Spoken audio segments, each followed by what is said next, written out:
करप अपोज करप ही निंदनीय गजाल आसा। अशा पद्दतीची राष्ट्रविरोधी भावना कोणा कडल्यान खपोवन घेवची ना।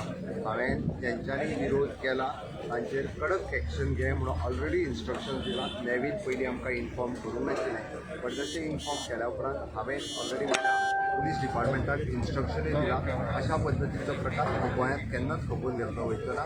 आज नेवीच्या मार्फत तांकां खरें म्हणल्यार काल आयज आनी फाल्यां अशे तिनूय दीस ते फ्लॅग हॉस्टिंग जावपाक जाय आसलें, पण आज 100% थंयसर फ्लॅग हॉस्टिंग जातलें हाजी हांवें म्हज्या होम डिपार्टमेंटाकूय इन्स्ट्रक्शन दिलां आनी त्या जाग्याचेर तिरंगो भारताचो झेंडा जो आसा तो थंय लहरायला आय डोंट नो एक्झॅक्टली। हांवें इन्क्वायरी करूंक लायल्या की तेंच्यांनी असो प्रकार कित्याक केलो हाजें तेंचे कडेन हांवें इन्क्वायरी। जैसिंटा आइलैंड पे कल कुछ लोगों ने तिरंगा लहराने के लिए नेवी के लोगों को थोड़ा सा विरोध किया। उसके बारे में मैंने होम डिपार्टमेंट को इंस्ट्रक्शन दिया है, आज वहाँ पे तिरंगा लहरना चाहिए और जिस किसी ने विरोध किया है उसके ऊपर कड़क एक्शन लेने के लिए इंस्ट्रक्शन भी दिया है। उसको क्यों अपोज किया ये मुझे मालूम नहीं है, लेकिन उसकी इंक्वायरी करने के लिए मैंने कहा है।